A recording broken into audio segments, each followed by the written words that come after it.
ಈ ರೀತಿಯಲ್ಲಿ ನಾನು ನೋಡಿಲ್ಲ. ಹೊಗಳಿಕೊಳ್ಳಕ್ಕಲ್ಲ ನಾನು ಹೇಳ್ತಾ ಇರೋದು. ನಿಮ್ಮನ್ನು ಪ್ರೀತಿಸ್ತೇನೆ, ನಿಮ್ಮ ಕುಟುಂಬ ಆಶೀರ್ವದಿಸಲ್ಪಡಬೇಕು. ನಿನ್ನ ಕಷ್ಟ ನನ್ನ ಕಷ್ಟ ಹಾಗೆ ನೋಡ್ತೀನಿ. ನಿನಗೆ ಕಿಡ್ನಿ ತೊಂದರೆ ಆದರೆ ನನ್ನ ಕಿಡ್ನಿ ಪ್ರಾಬ್ಲಮ್ ಆದಂಗೆ ನೋಡ್ತೀನಿ. ನಿನಗೆ ಜ್ವರ ಬಂದರೆ ನನಗೆ ಜ್ವರ ಬಂದಾಗ ನೋಡ್ಕೊತೀನಿ. ನಿಮ್ಮ ಮಕ್ಕಳಿಗೆ ತೊಂದರೆ ಆದರೆ ನಮ್ಮ ಮಕ್ಕಳಿಗೆ ತೊಂದರೆ ಆದಂಗೆ ನೋಡ್ಕೊತೀನಿ. ಇದು ದೇವರ ಸಾಕ್ಷಿ. ನೀವು ಯಾರಿಗೂ ಗೊತ್ತಿಲ್ಲ ನನ್ನ ಹೃದಯ ಏನಂತ. ಸಭೆ ನಾವು ಕಟ್ಟುವವರಾಗಿರ್ಬೇಕು. ಸಭೆನ ಭಕ್ತಿ ವೃದ್ಧಿ ಒಂದು ಮಾಡುವವರಾಗಿರ್ಬೇಕು.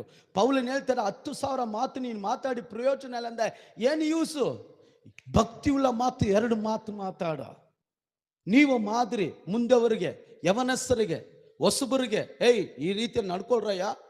ಸಭೆ ಅನ್ನೋದು ಆಟ ಆಡೋ ಸ್ಥಳನ, ಬುದ್ಧಿ ಹೇಳಬೇಕಾದದು. ನೀವೇ ಅವ್ರ ಜೊತೆ ಸೇರಿ ಆರಾಮಾಗಿದ್ದೀರಾ, ನೀವೇ ಮಾತಾಡ್ತೀರಾ, ನೀವೇ ಫೋನ್ ಹಿಡಿತೀರಾ.